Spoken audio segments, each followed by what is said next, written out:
쉽게 말해 바르는 리쥬란이라고 생각하시면 됩니다. 국민연고라고 불릴 만큼 유명해서 아이들 있는 집에는 하나쯤은 모두들 다 가지고 계신 분들이 많으실 거예요. 간혹 바른 부위가 빨갛게 달아오르거나 가려움이 생길 수 있는데 그럴 경우에는 즉시 씻어내고 사용을 중단하셔야 됩니다.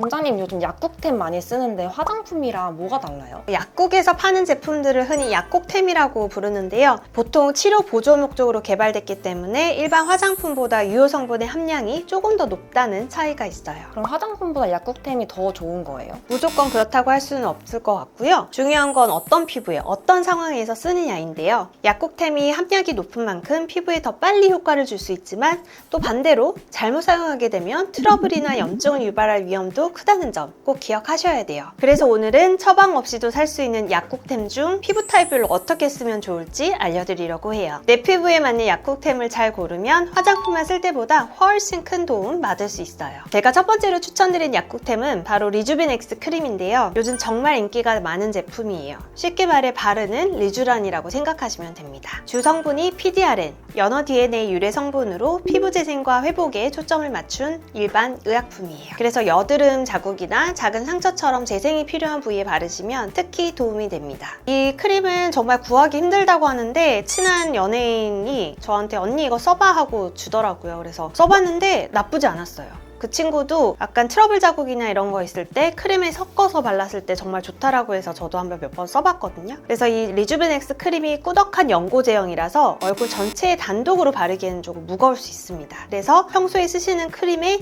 아주 소량을 섞어서 또는 에센스에 섞어서 국소적으로 덧바르는 방식을 추천드릴게요. MTS 같은 스킨 부스터 시술을 받으셨다면 시술 직후에 재생 크림의 용도로 이 리주베넥스를 발라주면 훨씬 효과적이겠죠. 왜냐? 시술로 피부 장벽이 일시적으로 열려 있을 때 이 PDRN 성분을 훨씬 더 높일 수가 있거든요. 이렇게 사용하시면 재생 효과를 극대화할 수 있어요. 두 번째로 소개해드릴 약국템, 바로 비판텐 연고입니다. 국민연고라고 불릴 만큼 유명해서 아이들 있는 집에는 하나쯤은 모두들 다 가지고 계신 분들이 많으실 거예요. 이 비판텐의 주성분은 덱스판테놀인데요. 피부에 흡수되면 비타민 B5로 전환돼서 피부 재생과 보습에 도움을 줍니다. 특히 알러지나 자극을 유발한 성분이 거의 없어서 아이들이나 임산부도 비교적 안전하게 사용할 수 있는 연고로 알려져 있어요. 이 비판텐 제형도 꽤 꾸덕한 편이에요. 그래서 연고기 때문에 이게 피부 위에 막을 형성해서 수분을 막아주고 보습을 강화해 줄 수 있어요. 또한 상처 치유 촉진과 피부 장벽 강화 효과도 기대할 수 있어요. 그렇기 때문에 레이저나 피부 시술 위에 사용하면 재생의 시너지를 얻을 수 있어요. 추천드리는 피부 타입은 건조증이나 피부염이 잘 생기는 피부, 피부가 쉽게 갈라지거나 민감해지는 피부예요. 반대로 지성이신 분들은 과도하게 바르면 여드름이나 비립종이 심해질 수 있기 때문에 이럴 땐 좀 더 가볍게 흡수될 수 있는 판테놀 로션 타입을 권해드릴게요. 세 번째 약국템, 바로 여드름 피부라면 한 번쯤 들어보셨을 연고죠. 바로 에크논 연고입니다. 주성분은 이부프로페피코놀과 이소프로필 메틸페놀인데요. 이 성분들은 항염작용과 항균작용을 해서 여드름을 유발하는 세균을 억제해주는 역할을 해요. 제형은 묽은 크림 타입이라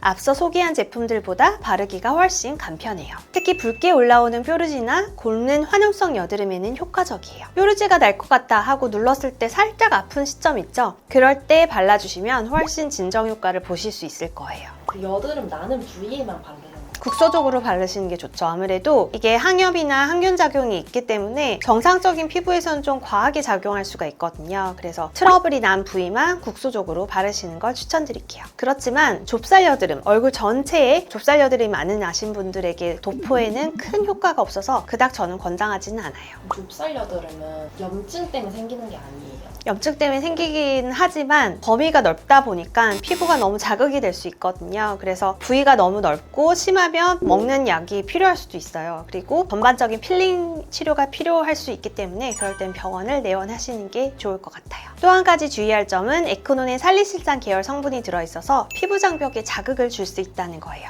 그리고 피부 타입별로 바르는 방법을 달리하는 게 좋은데요. 만약에 내가 지성 피부다 이렇다면 세안 후에 기초 제품을 바르기 전에 먼저 발라주기. 내가 만약 건성 피부라면 세안 후에 기초 스킨케어를 다 한 다음에 마지막 단계에서 발라주시는 게 자극을 줄이는 알려드리는 방법이에요. 네 번째 약국템, 바로 EGF 세살 연고입니다. EGF는 에피더말 그로스 팩터, 표피 성장인자의 약자인데요. 우리 몸에서 스스로 만들어내는 단백질로 피부의 재생이라 회복해라 라고 신호를 주는 역할을 해요. 즉 손상된 피부의 회복 과정을 도와주는 핵심 인자라고 보시면 돼요. 저번에 펩타이드 설명해 주셨던 거랑 좀 다른 거예요? 그쵸? 펩타이드도 다르고 재생인자도 다른데 재생인자는 우리 몸에 실제로 있는 성분이고 펩타이드는 우리 몸에 있는 건 아니고 외부에서 이제 보충을 해주는 거고요. 제형은 가볍고 흡수가 빠른 겔 타입이라서 끈적임 없이 사용하기 좋아요. 효과를 제대로 보시려면 피부 장벽이 열려 있어서 침투가 잘 돼야 되는데요. 리쥬랑 같은 스킨 부스터 시술을 하거나 포텐자나 버추 같은 니들 RF처럼 피부 장벽을 열어줄 수 있는 이런 레이저 시술 후에 바르는 걸 추천드릴게요. 이때 이 EGF를 발라주면 상처 회복 속도를 앞당기고 피부 재생에 훨씬 도움이 될 수 있어요. 그리고 꼭 기억하셔야 될 점이 있는데 EGF는 단백질 기반 성장인자라서 빛과 산소에 다소 약합니다. 따라서 반드시 냉장 보관해 주셔야 되고 개봉 후에는 오래 두지 말고 빠르게 소진하는 게 좋아요. 다음으로 소개해드릴 약국템, 바로 리포직인데요. 특히 안구 건조증이 심하신 분들께 많이 추천드리는 제품이에요. 주성분이 카보머라는 성분인데 이 성분이 눈물막의 증발을 막아주면서 눈을 더 오래 촉촉하게 유지해 줄 수 있습니다. 리포직은 흔히 쓰는 인공 눈물처럼 묽은 액체가 아니라 겔 제형이에요. 그래서 눈 표면에 더 오래 머무르면서 수분을 유지해주죠. 쉽게 말하면 눈에 바르는 수분 크림이라고 생각하시면 돼요. 여기서 주의할 점도 있는데요. 겔 타입이라서 넣고 나면 순간적으로 시야가 뿌옇게 보일 수 있거든요. 그래서 운전하기 전이나 바로 일을 시작할 때는 피하시고 잠들기 전에 또는 눈을 오래 쉴 수 있을 때 사용하시는 게 가장 좋아요. 마지막으로 소개해드릴 약국템, 바로 드리클로입니다. 여름철에 땀이 많으신 분들께 필수템이라고 할 수 있는데요. 주성분은 알루미늄 클로라이드 헥사하이드레이트인데요. 이 성분이 피부 단백질과 결합해서 땀 생관을 일시적으로 막아주는 역할을 하는 거죠. 그 결과 땀 배출이 줄어들면서 다한증 완화에 도움을 줍니다. 드리클로는 액체 타입으로 겨드랑이, 손바닥, 발바닥 같은 국소 부위에 바르면 효과적인데요. 사용할 때 가장 중요한 거 바로 타이밍인데요. 반드시 잠들기 전에 바르시고 충분히 건조시킨 후에 주무셔야 됩니다. 그러면 다음날부터 땀 억제 효과를 느끼실 수가 있어요. 간혹 바른 부위가 빨갛게 달아오르거나 가려움이 생길 수 있는데 그럴 경우에는 즉시 씻어내고 사용을 중단하셔야 됩니다. 또한 면도 직후나 상처난 피부에는 자극이 심해질 수 있으니까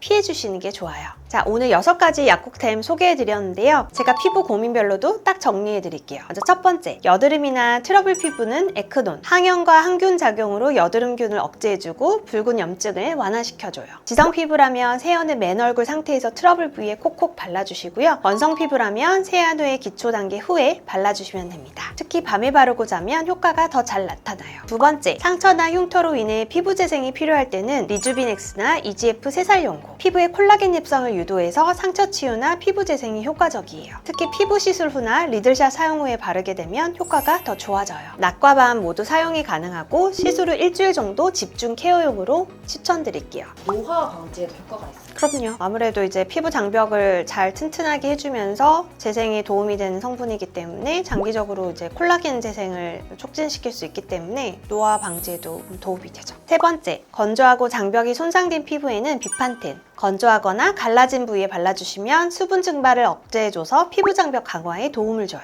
만약 내가 지성 피부라면 기름질 수 있기 때문에 유분이 적은 디판테놀 크림 추천드릴게요. 낮과 밤에 모두 사용이 가능하고 특히 밤에 수면팩처럼 발라주면 효과가 높아질 수 있습니다.